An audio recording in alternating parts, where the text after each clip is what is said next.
I let her steal my boat because I wanted her to. That's right. I didn't just catch my HOA president trespassing, I invited her to. See, after 22 years in uniform surviving deserts, jungles, and bureaucrats with clipboards, all I wanted was silence. That's why I moved out here to a quiet lakeside cabin my late uncle left me. No rules, no committees, no approved mailbox colors. Just water, coffee, and peace. For 3 days I had exactly that. Then came her Skylar Campbell, queen of the HOA, sandals squeaking, clipboard clutched like a holy relic.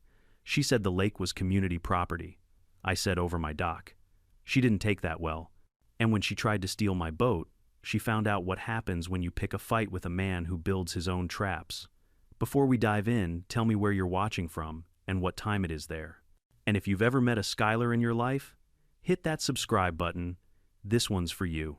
The morning the war started, the lake looked innocent, steel blue water, a strip of fog barely grazing the surface, and loons calling each other like they owned the place. I had a mug in one hand, a pry bar in the other, and one warped dockboard under my knee.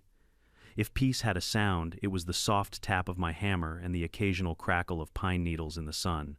Then I heard it skirch, skirch. Sandals on gravel. I didn't look up at first. I've learned that some noises go away if you pretend you didn't hear them. Scroosh, scroosh came closer and then stopped. The air pressed down, expecting me to blink first. That's when the voice arrived, bright, cheerful, and hostile in the way only professional politeness can be hostile. "Good morning," the voice chimed. "I'm Skylar. Skylar Campbell with Lakeview Serenity." I set my hammer down deliberately. "With what exactly?" I asked without turning around. "The HOA," she said.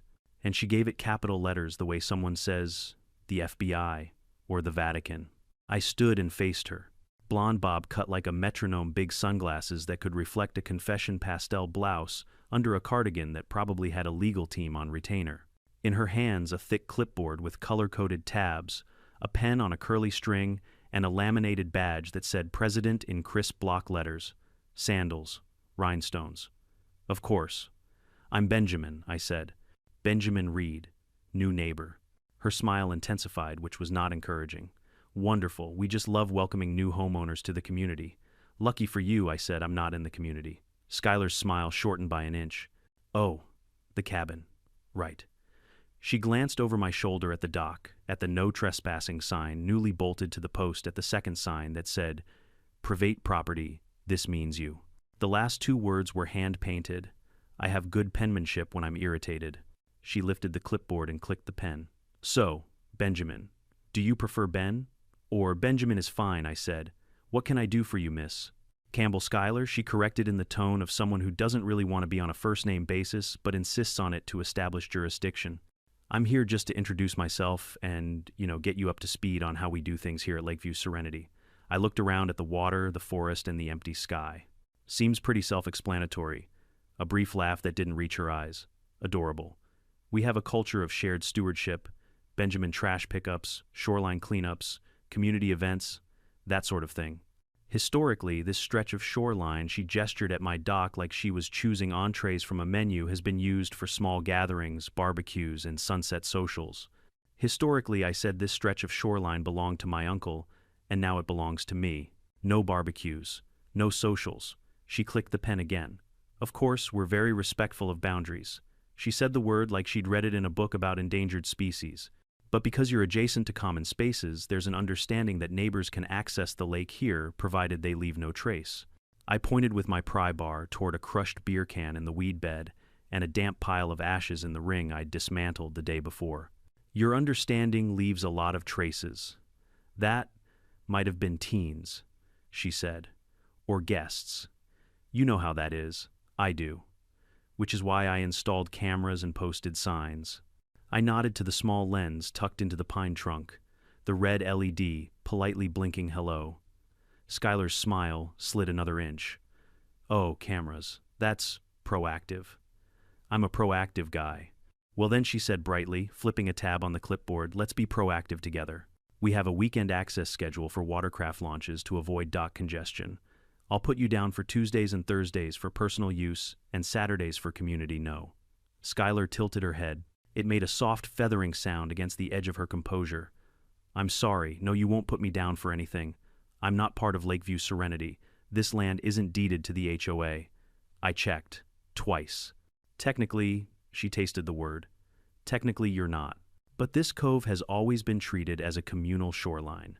We like to think of your parcel as an honorary zone. Honorary zones don't exist, I said. Kind of like calorie-free donuts. I picked up the warped board and laid it across the joists. She watched me, nostrils flaring at the audacity of manual labor being prioritized over her schedule. The lake threw sunlight back at us in sheets. A loon laughed somewhere. It sounded personal. Look, Skylar said, softening her tone, by exactly 2 degrees, we're reasonable people. We want you to feel welcome. We do weddings here, baptisms, sunset potlucks, on your property, I said, not mine. Community spirit means sharing. Community spirit also means cleaning, I said. I picked up 12 beer cans and half a hot dog from under my deck yesterday. If that's your spirit, you need an exorcist. The pen stopped clicking. Her mouth made a thin white line. She checked the clipboard, then angled it so I couldn't see the page. Absolutely nothing on earth makes people more territorial than paper they brought to your house. Perhaps we got off on the wrong foot, she said. How about this? Leave your gate open on weekends so everyone has lake access without walking the long way around. We'll even put a small donation box by the dock, I laughed. Couldn't help it. You want me to unlock my property so strangers can march through, and I get a tip jar for damages. It would really boost morale, Skylar said, eyebrows knitting like twin caterpillars. We've had a rough season with compliance. If new residents model participation, I'm not a new resident. I'm a private one. Her sunglasses flashed a perfect reflection of me, 6'2" weather-beaten t-shirt stained with sap, a pry bar that used to be a crow's favorite perch. She took a breath, probably counting to 10 in Roman numerals. Benjamin, she said, with infinite patience, that had an expiration date. No one wants to be difficult. But if you insist on closing off a historically accessible shoreline, it creates friction, complaints, meetings, citations. Not here it doesn't, I said. If someone climbs my fence, it creates a 911 call. She blinked. The sound was almost audible. Are you threatening legal action?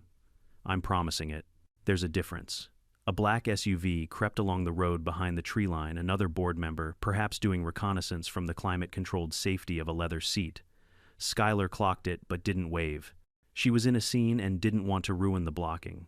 Okay, she said, brisk again, back to the bullet points. Let's talk compromises. Would you consider allowing access for scheduled events? We have a community wedding coming up. Cindy Howard's daughter. Congratulations to Cindy, I said. They can rent the Marina Pavilion 2 coves over like everyone else. Skylar pressed her lips together in a way that suggested Cindy Howard's daughter had never stood in line for anything.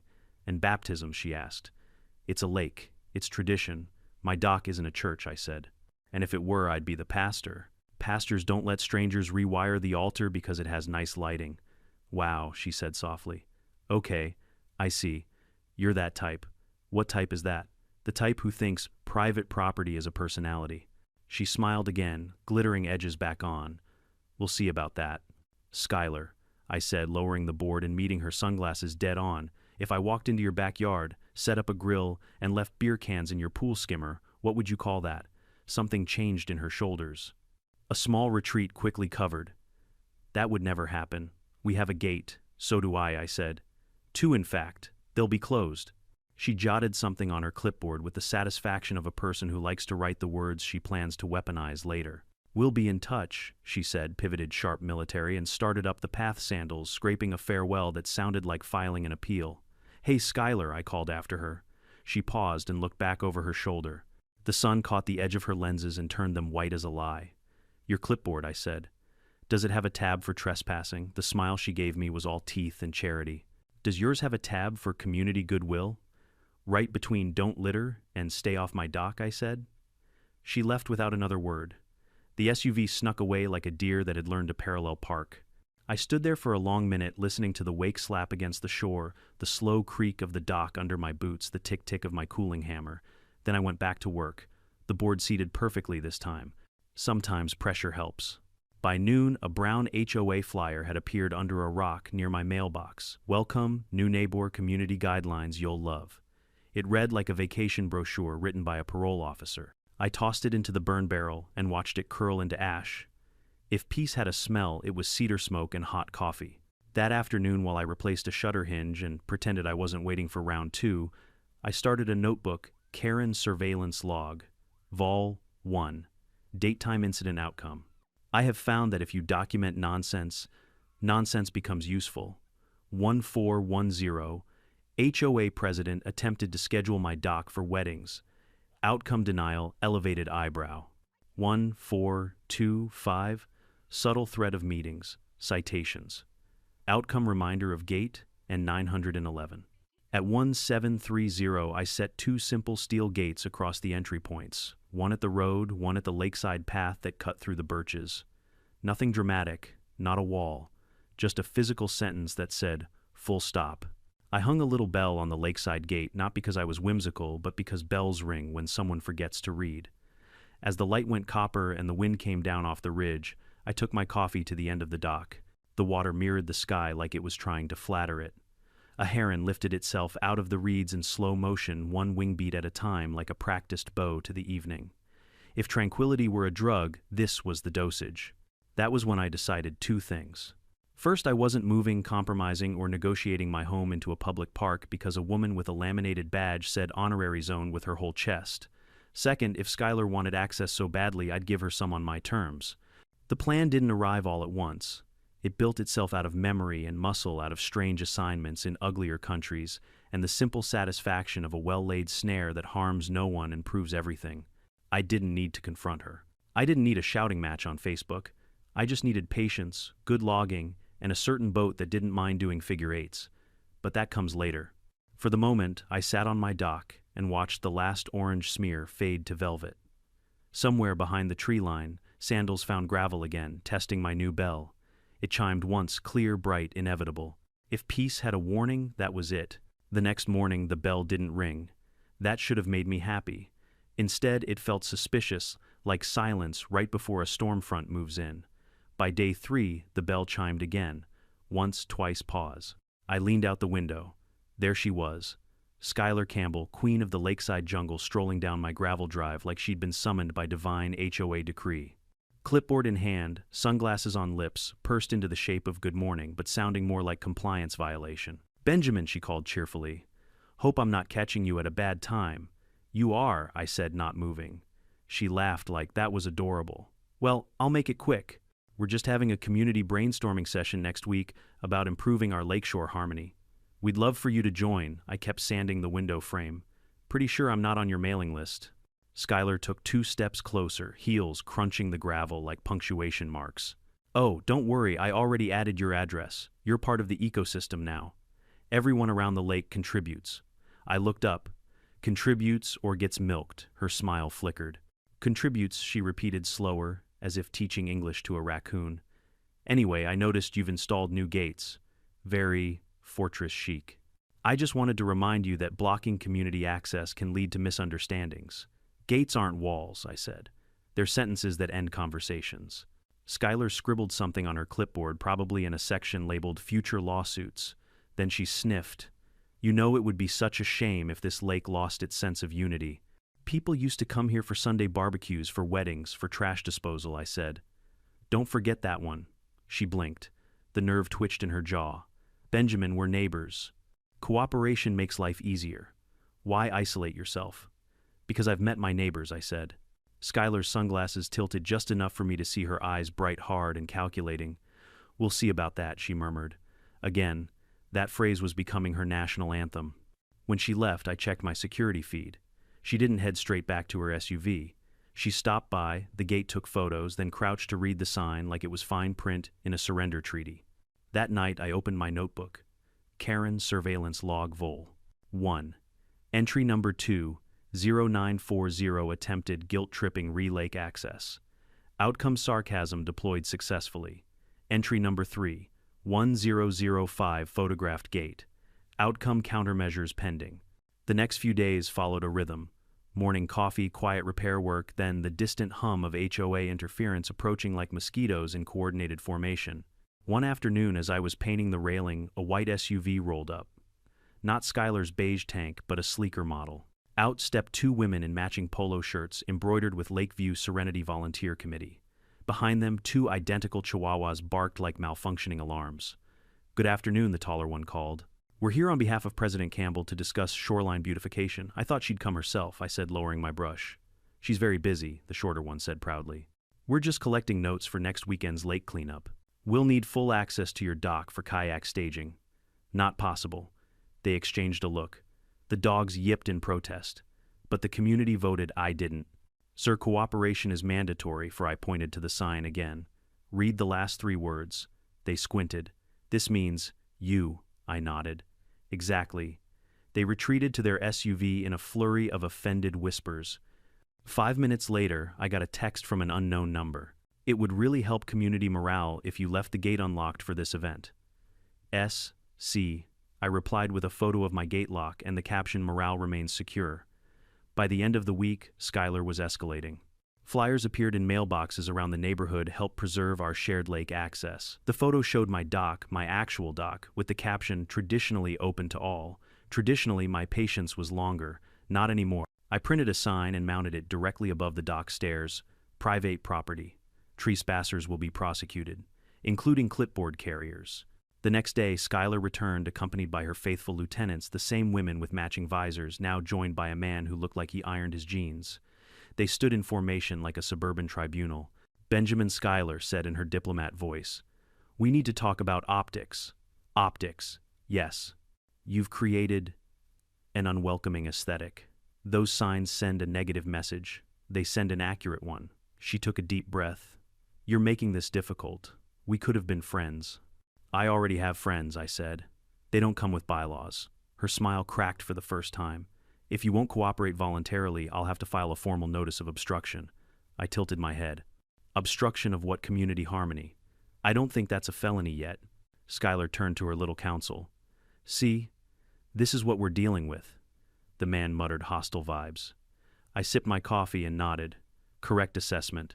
Skylar looked back at me, eyes glinting behind her mirrored lenses. You'll regret this attitude, Benjamin. Only if you bring a boat, I said. The group left muttering and snapping photos of my property. One of the chihuahuas tried to pee on my mailbox post. I cleared my throat and the owner yanked it back like she'd touched an electric fence. That night, I couldn't sleep. Not because I was worried, because I was interested. I'd spent half my life learning how people think before they strike. Skylar wasn't reckless. She was methodical. Every visit, every flyer, every neighborly request, it wasn't chaos, it was reconnaissance. She was testing boundaries, looking for the weakest gate, literal or psychological.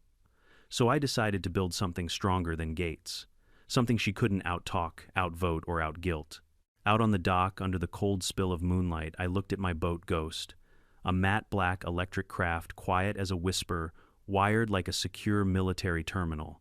It had started as a hobby project during my deployment years, a way to keep my hands busy and my mind sane. But in the right circumstances, it could become something else entirely. I crouched beside the hull, running my fingers along the polished fiberglass. You might get a visitor soon, girl, I murmured. Let's make sure she gets the full tour. The next morning, I installed a hidden sensor under the deck planks, linked it to the boat's ignition system. Then I tested loop mode, the function designed for intruders. When triggered without an authentication key, the boat would lock all controls and slowly cruise in figure eights across the lake until manually reset. Safe, controlled, embarrassing. I watched the test run from the dock. Ghost glided out, turned curved again, its silent motor slicing the reflections like a scalpel. Perfect. I couldn't stop smiling. The following afternoon, Skylar appeared again, this time pretending to jog. She stopped conveniently near my dock, breathing dramatically, as if she'd run a marathon instead of 50 yards. Lovely boat, she gasped. Is it new old project? I said, wiping grease off my hands. Built it myself. Impressive, she said already, stepping closer than she should. We used to have a community pontoon, you know. We'd host tours, sunset, cruises, even weddings. Maybe you could revive that tradition. I don't do passengers. Oh, come on. She leaned on the railing, tilting her head. You'd be the talk of the neighborhood. People love feeling included. Then they can buy their own boat. She laughed, but it didn't reach her eyes. You really don't understand how we do things here, do you? No, Skylar, I said, locking eyes. I understand perfectly. That's why I don't play. Her jaw tightened. You think you're special just because you have a fancy boat and a fence. No, I said.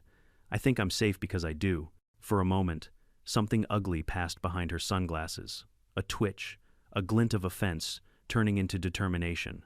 Then she smiled again, that brittle HOA smile that promised retaliation hidden under layers of pastel civility. Well, she said, sweetly, enjoy your solitude. I do every day. When she left, I didn't watch her go. I was busy checking that the hidden camera above the dock was running. It was. Battery full, storage empty, ready. Because if Skylar Campbell wanted a fight, she'd get one. She just wouldn't know when it started. The thing about boundaries is people only notice them when they hit one. Up until then, they think the world is a buffet and your dock is the dessert table. So I made the boundaries impossible to miss. First came the gates, plain steel, waist-high, hinged into concrete footers I poured myself. No rustic charm, no Instagram aesthetic. These were verbs, not decorations.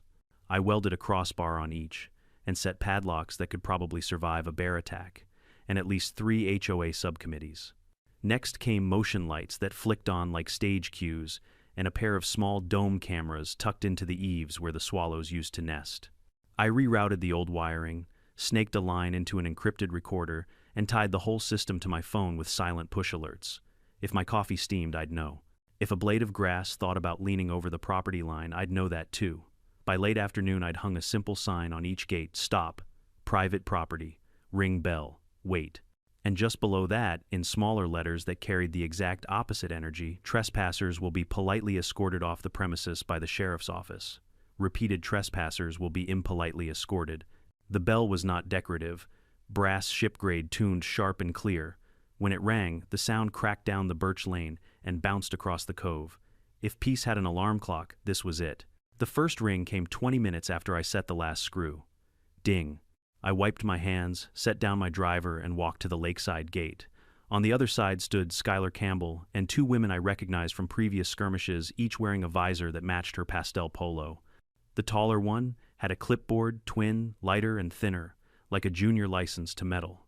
The shorter one clutched 2 leashes, attached to 2 trembling chihuahuas, wearing sweaters, despite the June heat. "Good afternoon," Benjamin Schuyler sang, smiling with every tooth God and a cosmetic dentist gave her. "We noticed your new, installations." "Gates," I said. "Words have meanings." The taller woman lifted her chin. "Debbie Miller, Volunteer Committee Chair." She said it like she expected a salute. The shorter one bobbed her head. "Carol Simmons, Hospitality." "I don't require hospitality," I said, "but thanks." Schuyler's sunglasses tilted. "We're concerned about the message these gates send. It's exclusionary." "Correct," I said. "They exclude trespassers. Efficient little devices." Debbie glanced at her clipboard. "You're adjacent to common shoreline, which by tradition is a rumor people repeat until it feels like a law," I said. "If you think your tradition is legally binding, bring me the deed. Highlight the part that says honorary zone." Carol tugged a leash as one of the dogs tried to squeeze under the bottom rail. "We're just trying to keep the community cohesive," she said. "We have a sunset potluck on the calendar. It would be helpful if you open this gate for kayak staging." "I'm allergic to helpful," I said, "especially the kind mailed to my yard without consent." Schuyler exhaled, finally letting the performance slip half an inch. "Benjamin, you're making this adversarial. We can resolve this without escalation." "I agree," I said. "Please leave." She blinked too slowly. "No one is threatening you. You're on my gate discussing what my dock will be used for. That's a threat to peace and a direct attack on my day." Debbie cleared her throat with parliamentary purpose. "President Campbell would like to propose a compromise. We schedule your dock for limited community access during specific windows. In exchange, we provide—" "No," I said. "A donation box for maintenance costs." And no. "A committee to ensure cleanup." No. Carol smiled weakly. "We can bring biodegradable plates. Bring them to the Marina Pavilion 2 coves over," I said. "Cindy Howard's daughter is allegedly getting married. I hear they have fairy lights." The chihuahuas yipped in scandalized unison. Schuyler leaned forward, voice quiet and chemicals sweet. "You moved into an established community, Benjamin. People expect continuity, cooperation. If you obstruct that, you'll force processes we'd all rather avoid." I tilted my head. "Schuyler, if I walk into your backyard and stage a barbecue because your grass looks communal, would you consider that continuity or criminal trespass?" "Apples and oranges," she snapped. "Property and property," I said. "Same fruit." A low thrum rolled up the lane, an idling SUV. A man in sunglasses and a navy ball cap sat behind the wheel and pretended he wasn't watching us. Schuyler didn't turn. She didn't have to. She knew her audience had arrived. "Last chance, Benjamin," she said, smile, reinstalled tone properly recorded for posterity. Will you agree in good faith to unlock these gates on weekends? No, even for scheduled baptisms, not unless the baptizer is also licensed in dock repair. Weddings, I don't host blackouts. Debbie scribbled furiously. Carol frowned as one chihuahua sneezed. Schuyler straightened, pivoted into a pose that read, Chairwoman addresses resistance. Very well. We'll proceed through appropriate channels. I lifted the gate's bell cord and gave it a gentle tap. The bright note punctured the humid afternoon. Those channels, I said, should include reading the county map that shows my parcel is not in any universe yours. Her smile calcified. We'll see about that. She turned and marched away, entourage and tow dogs mincing through gravel like whispering typewriters. The SUV ghosted after them, and the lane sighed back into shade. I locked the gate and took a slow lap of the property. The cameras watched. The lights waited. Somewhere in the brush, a raccoon regarded me with professional curiosity, then carried on with whatever audit he was conducting. I considered naming him, then stopped. Naming things makes them feel like they belong, and I had enough belonging for one day. At dusk, an envelope appeared in my mailbox, unstamped Notice of Community Concern. It used serif fonts and centered text, and had the unmistakable perfume of someone who thinks formatting is power. The gist: my recent changes had impacted neighborly access and undermined the spirit of shared stewardship. It recommended I attend a productive conversation at the clubhouse on Saturday. I wrote "no thanks" across the notice, snapped a photo, and texted it to the unknown number I already knew was Schuyler's. Your notice arrived. Here's mine. Attached a polite letter I drafted 3 hours earlier and printed on plain paper. To whom it may concern, this property is privately owned and not subject to Lakeview Serenity HOA governance. Continued attempts to create or enforce unauthorized access will be documented and forwarded to the sheriff's office. Any person entering without permission will be considered a trespasser. Benjamin Reed. 5 minutes later, my phone buzzed. We'll handle this formally. S.C. Great. I love form. It stacks nicely in court. B.R. The week turned into a metronome. Day work, evening quiet. Night alerts, footsteps testing the gates, a flashlight beam skimming my sign, the bell ringing once, and then being apparently glared at into silence. I saved every clip, labeled each one with timestamps that would make a prosecutor weep with gratitude. On Thursday, while tightening a loose hinge on the boathouse, I caught movement at the edge of the birches. Not Schuyler. A man I didn't recognize, early 40s, starched polo phone out. He filmed the dock in slow, reverent pans like a nature documentary about rare habitats. When he reached the gate, he zoomed in on the lock, the hinges, the screws.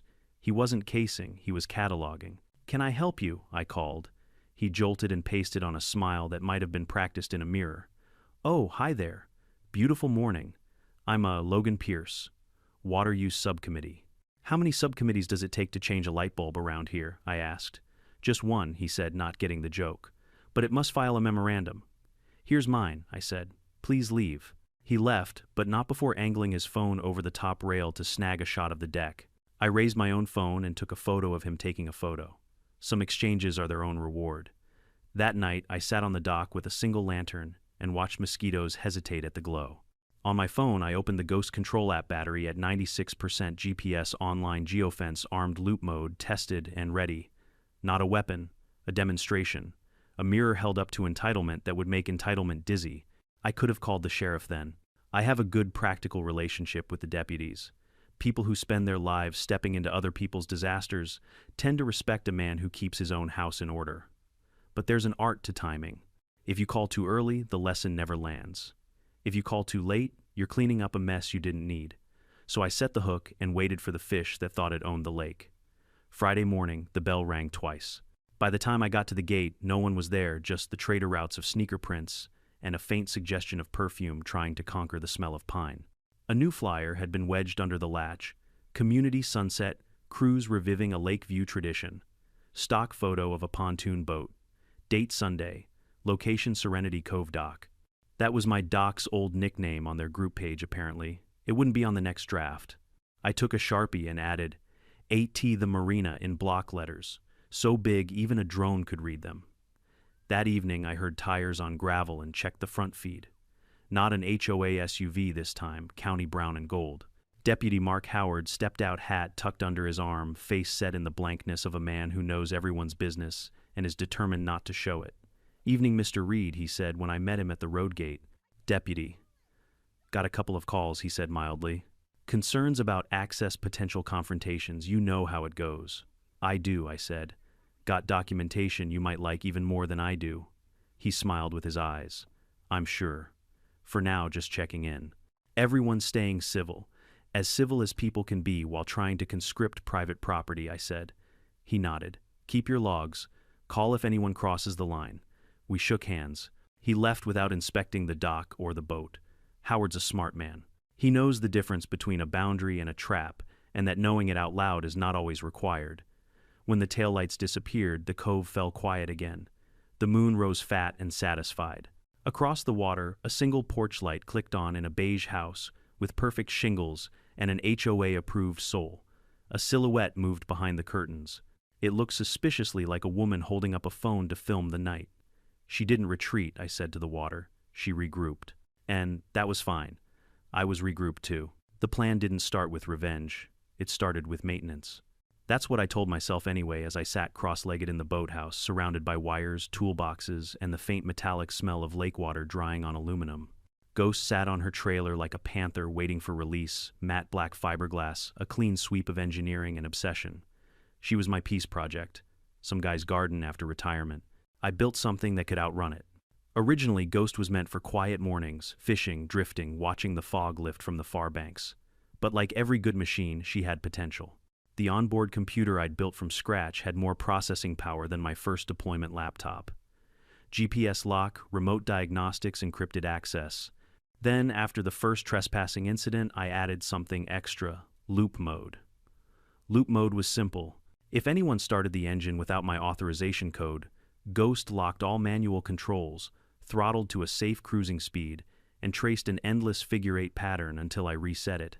It was an old-school containment drill disguised as nautical choreography.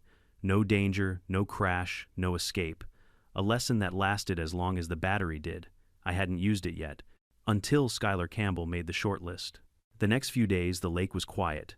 Too quiet. No flyers, no committee patrols, no polite, just checking in. That only meant one thing: she was planning something. Skylar wasn't a quitter. She was a strategist. Every HOA president I'd ever met followed the same playbook: charm, pressure, paperwork escalation. When charm failed, she brought backup. When backup failed, she'd find a loophole. And when the loophole failed, that's when she'd get creative. So I decided to invite her creativity. On Thursday night, I cleaned Ghost from bow to stern. I buffed the hull until it shone under the single boathouse bulb, rechecked every seal, then installed a new motion sensor under the console, invisible, sensitive, tied straight to my phone. The GPS transponder pinged green. Camera feed armed, system ready. Friday morning, I parked my truck halfway down the road into town, left my gates slightly ajar, not wide open, just enough to whisper temptation. A real angler never yanks the line too soon. As I drove away, the cabin shrank in my rearview mirror, small, quiet, and innocent. The kind of place no one would ever expect could launch an ambush. 20 minutes into my drive, my phone buzzed once. Then again. Alert East Dock. Gate breach. Motion detected. Alert unauthorized access attempt. Ghost system. Alert ignition activated without code. Loop mode initiated. I smiled. Showtime. I pulled over by a gas station overlooking the lake and opened the live feed. The image loaded grainy at first, then sharpened, and there she was. Skylar Campbell. She ditched the cardigan for a hoodie, and jeans hair pulled back, clipboard nowhere in sight. She looked like a teenager trying to steal beer, glancing around every few seconds like she expected a camera, which, to be fair, she should have. Her hands shook as she reached the console. She pressed buttons, tugged the throttle. Then, with a triumphant grin, she hit the ignition. Ghost hummed to life. The electric motor purred low, almost gentle. The bow nosed forward, sliding off the dock. Skylar's smile widened, then froze. The wheel locked. She twisted. Nothing. She pressed buttons. The screen flashed red, access denied. Auto-nav mode enabled. Ghost glided away from the dock, smooth and precise, then veered gently to the left, tracing its pre-programmed route. Loop mode had begun. I watched her mouth move, probably something HOA-themed. Like, this is unacceptable. She waved her hands, pointing at the dock as if the boat would apologize. Ghost, to her credit, ignored the orders. Then came the yelling. Her hair whipped in the wind as the boat curved, looped, turned again, a perfect figure 8 across the calm water. Around minute 3, she tried to stand. Bad idea. The deck rocked. She stumbled, barely caught herself on the railing. I took a sip of coffee and texted Deputy Mark Howard unauthorized use of private vessel in progress. I have live footage. Boat-safe intruder unharmed but trapped. Sending GPS coordinates. He responded within 30 seconds. Copy that. On our way. Don't intervene. No danger of that. I had the best seat in the house, a digital one. The next half hour was art.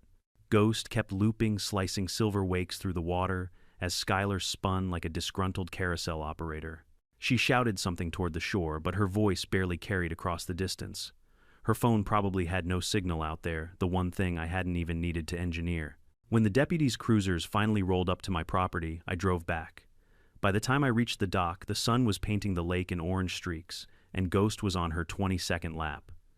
Deputy Howard met me by the gate. Evening, Ben. Evening, Mark. He looked at the boat, then back at me. She, doing okay out there. Depends how you define okay. He squinted. Motion sickness and pride issues, I said.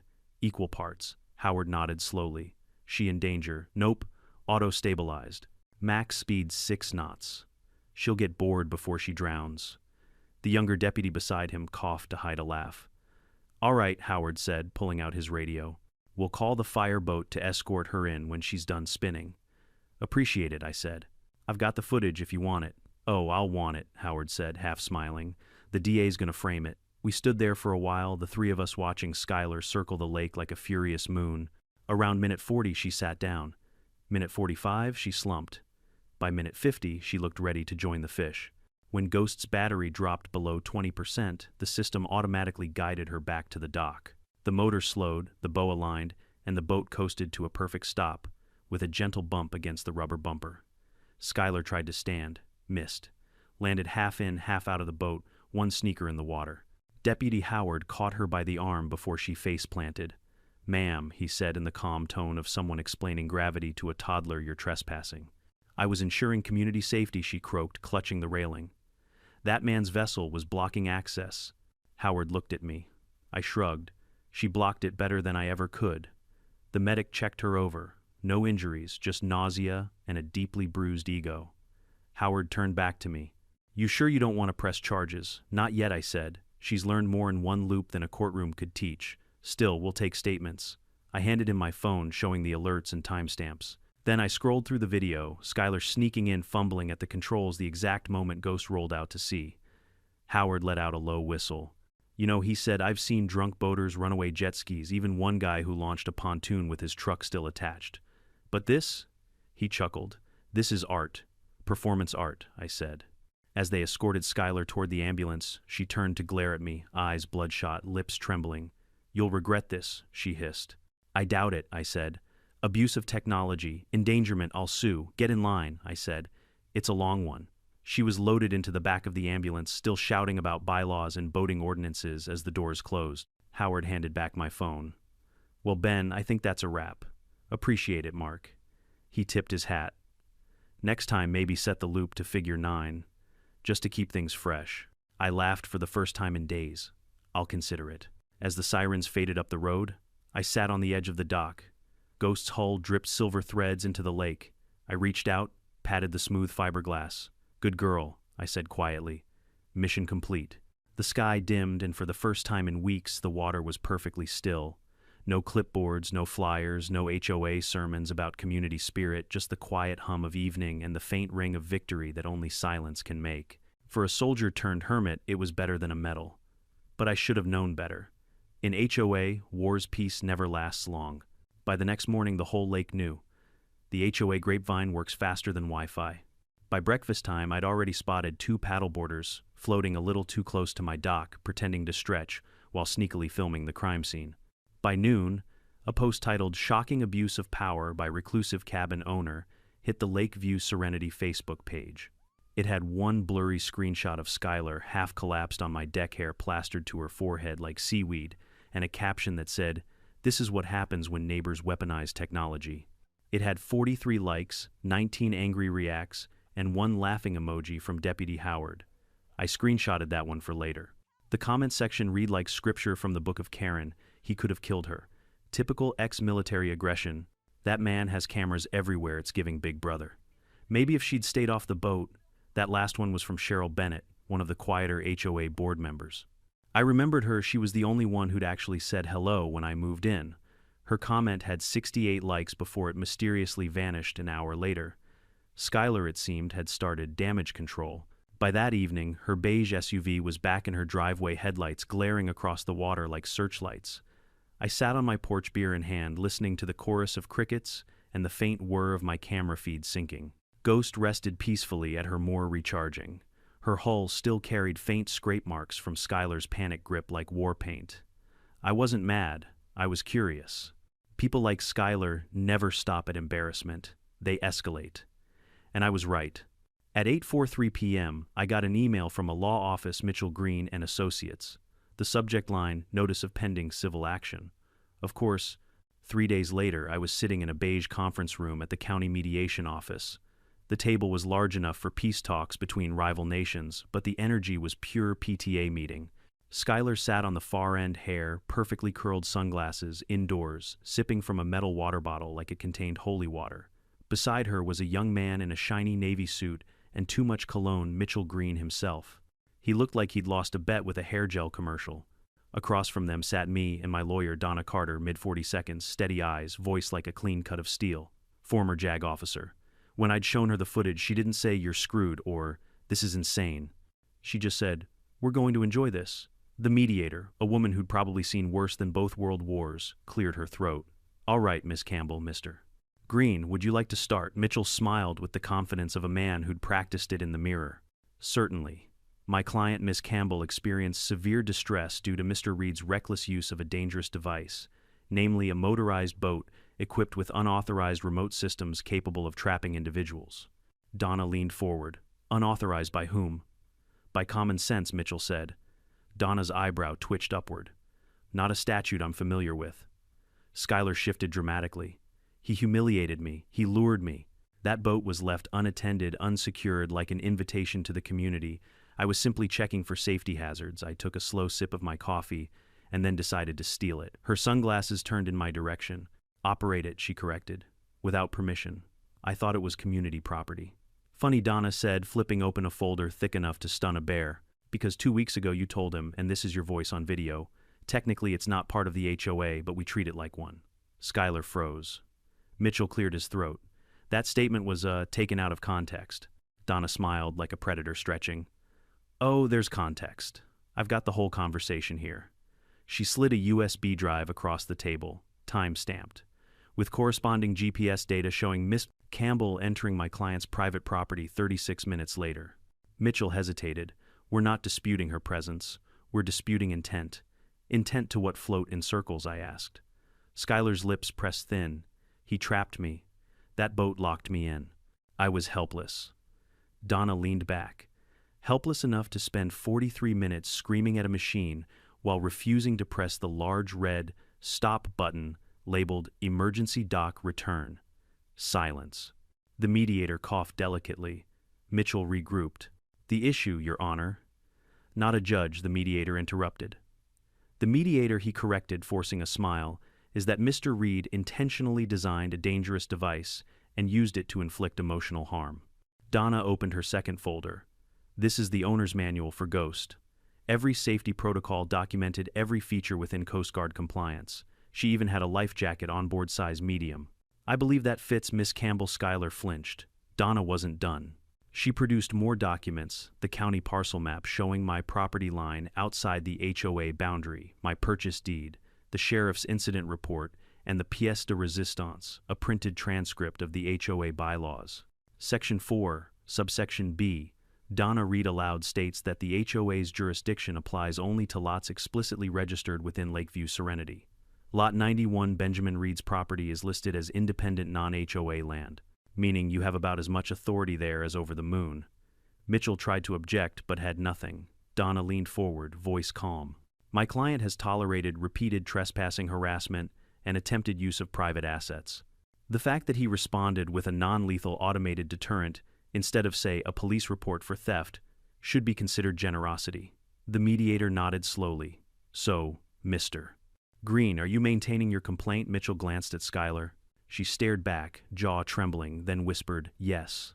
Very well, Donna said sweetly. Then we'll be seeking counterclaims for trespass, attempted theft, and defamation based on the HOA's social media post. Skylar blinked. You can't prove that was me. Donna tapped her folder. Metadata says otherwise. Uploaded from your phone using your personal hotspot. The internet never lies, Miss Campbell. Even the mediator smiled a little at that.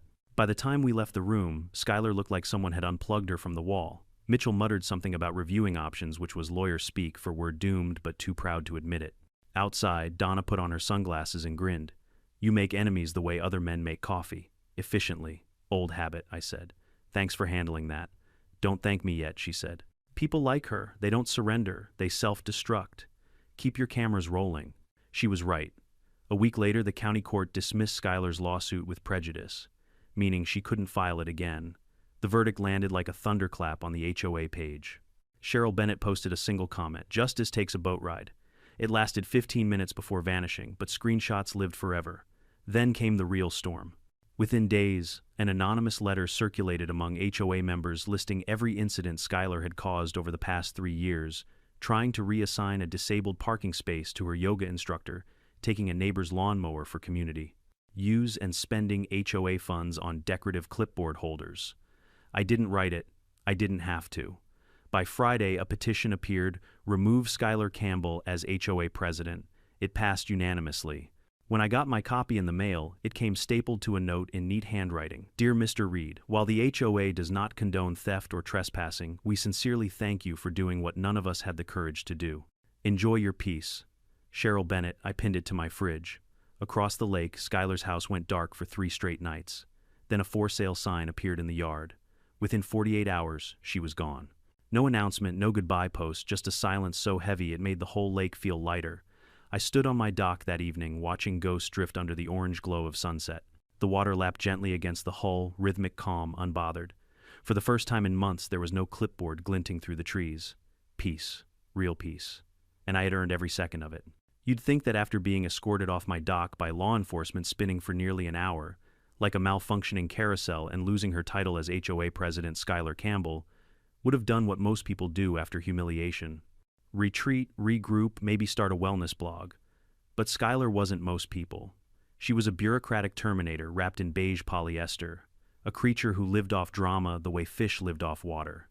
So when the sheriff's office called to let me know she'd filed a second complaint, this time alleging systematic harassment and emotional distress, I nearly spit out my coffee. Let me guess, I said to Deputy Howard over the phone.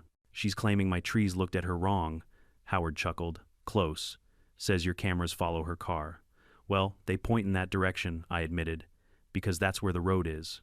She says that's psychological intimidation. Tell her it's optical coincidence, Howard sighed. Just keep your paperwork, Ben. She's flailing, but she's flailing loudly.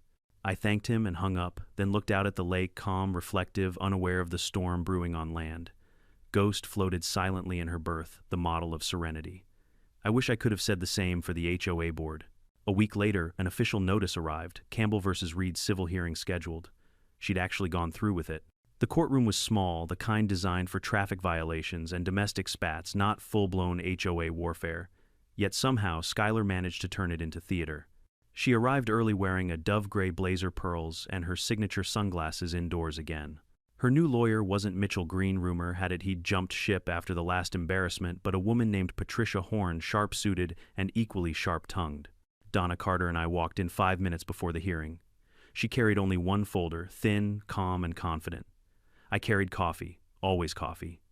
When Skylar saw me, she gave a tight smile. Enjoying your 15 minutes, trying to stretch it to 20, I said. Patricia rose. Mr. Reed, my client is deeply traumatized by your reckless actions, Donna interrupted. Save it for the judge counselor. He's not in yet. Patricia bristled. Skylar whispered something in her ear. Donna leaned toward me. She's gonna overplay this. Watch. She was right.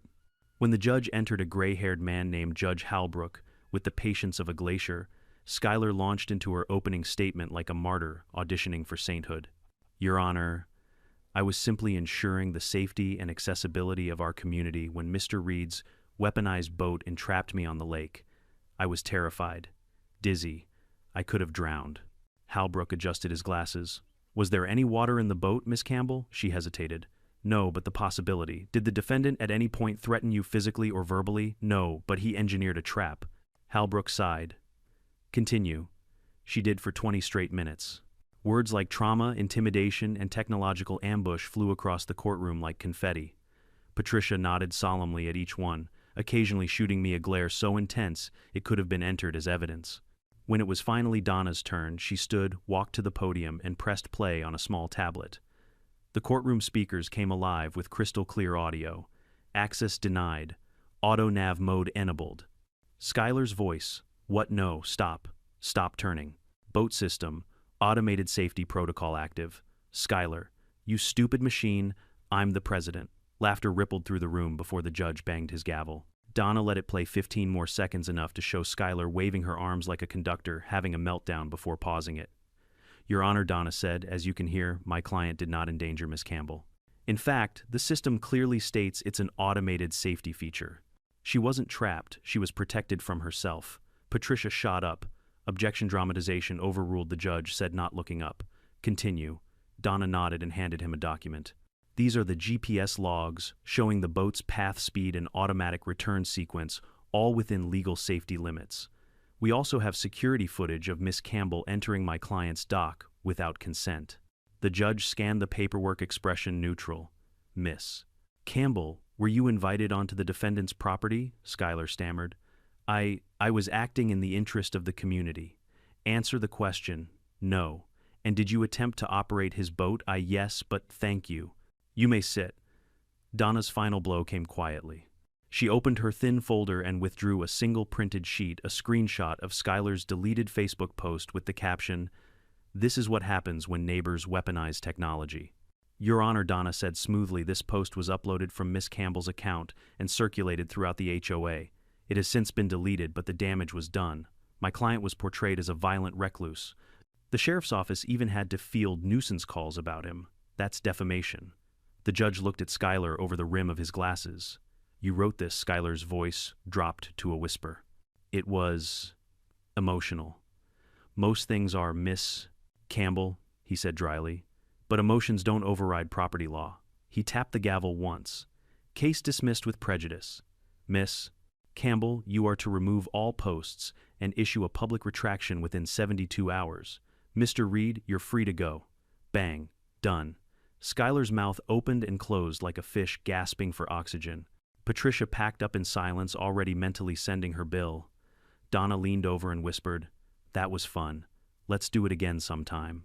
I grinned. Next time, I'll bring popcorn. Outside the courthouse, reporters weren't waiting, just 3 HOA board members clutching folders like shields. One of them was Cheryl Bennett. She caught my eye and smiled faintly. "Guess she didn't make it easy on herself," she said. "She never does." "She's finished," Cheryl said. "The board's voting tonight. It's unanimous." By the next morning, the results were official. Skylar Campbell removed as HOA president, effective immediately. The news spread like wildfire. I didn't celebrate, not really. I just brewed another pot of coffee, took Ghost out for a quiet drift, and watched the neighborhood from a comfortable distance. A few days later, a new post appeared on the community page. This one, from Cheryl, effective immediately. Lakeview Serenity HOA will respect all private property boundaries. Let's rebuild trust and maybe not steal boats. It had over 100 likes, mostly laughing emojis. But the real comedy arrived that weekend. I was sitting on my porch polishing a fishing reel when I saw Skylar's beige SUV roll down the road, one last time stuffed with boxes, a small ficus tree, and what looked suspiciously like her clipboard wedged in the passenger seat. She didn't look over, didn't wave, just drove past, windows up, like the world was too loud for her now. Behind her car, a realtor sign flapped in the breeze. For sale, Lakeview Serenity, Lot 12. And just like that, the lake was quiet again. 2 days later, a letter arrived, handwritten, elegant, cursive, "Dear Mr. Reed, while the HOA cannot officially condone your boat incident, many of us secretly applauded it. You reminded us that rules without respect are just noise. Enjoy the peace you've earned. CB." I pinned it on my fridge beside my fishing permit. That evening, I took Ghost out for her first real ride since the chaos. The sun dipped low, painting the lake in molten gold. As the motor hummed beneath me, I caught my reflection in the still water, older, sure, but lighter, like I'd finally peeled off a layer of tension I didn't know I was carrying. I'd fought wars before, but this one, the suburban kind, fought with bylaws and clipboards, had been the strangest of them all, and somehow the most satisfying. As I steered Ghost toward the horizon, I couldn't help but whisper to the empty water loop mode complete. For the first time in months, the lake sounded like itself again. No shouting, no sandals on gravel, no endless clicking of clipboards. Just the hush of ripples against the dock and the low hum of Ghost's charging port. I didn't realize how much tension I'd been carrying until it was gone. Every morning now started the same way: coffee in one hand, fishing line in the other. A stretch of mirror-like water ahead that didn't belong to anyone but me and the fish who hadn't learned better. Skylar Campbell had officially left the neighborhood, her beige SUV, her flower pots, her laminated bylaws all gone. In her place, a for sale sign stood like a gravestone to hubris. The rumor mill said she'd moved to her sister's condo 2 counties over, swearing she'd never live near water again. The irony didn't escape me. A week after her departure, a thick envelope arrived in my mailbox. No return address, but the handwriting was precise and elegant cursive, so neat it could have been from another century. Inside was a folded letter and a printout of the HOA's new charter update. Dear Mr. Read, on behalf of the remaining board members of the Lakeview Serenity HOA, I want to personally thank you for, well, let's call it your public service. You did what none of us could. We've amended our charter to reaffirm property boundaries and personal privacy. I hope the lake feels like home again. Sincerely, Cheryl Bennett. At the bottom, she'd drawn a little smiley face. That somehow made it funnier than any thank you speech could have been. I pinned it to the fridge beside my Karen surveillance log, Volume 1. Maybe someday I'd auction that log to Netflix. By late September, the trees had started to burn gold around the edges. The mornings came in cool and smelled of pine and wet earth. I'd gotten used to peace, which was dangerous in its own way. You start thinking the war is over, that the world's learned its lesson. That's when Dennis arrived. Dennis was a raccoon. Or maybe the raccoon. He just started showing up around dusk, waddling out of the woods like he owned partial shares in the property. At first, I tried to chase him off, waving a flashlight and shouting. He looked at me like I was interrupting a staff meeting. The next night he came back, this time dragging a plastic wrapper from my trash can. I swear he was smirking. Eventually I gave up. He didn't cause trouble. He didn't file complaints. He didn't suggest community potlucks. He just rooted through my leftovers and left muddy paw prints on the dock. I could live with that. So I named him Dennis. It took me a while to stop expecting Skylar's perfume on the wind or the crunch of her tires on the road. But as the weeks rolled by, those echoes faded. The HOA, newly humbled, stayed in its lane. Cheryl sent an occasional email with meeting notes, each one shorter and more apologetic than the last. The subject lines read like a collective apology, friendly reminder, no trespassing and respecting property rights, our new policy. Imagine that progress by embarrassment. One afternoon, while replacing a loose plank on the dock, I found Skylar's old folding chair, half buried in reeds. Rusted algae-stained legs twisted from too many summers of ownership. I pulled it out, hosed it off, and leaned it against the boathouse. A trophy. By October, I'd upgraded the security system again. Not because I needed to, but because habit is hard to break.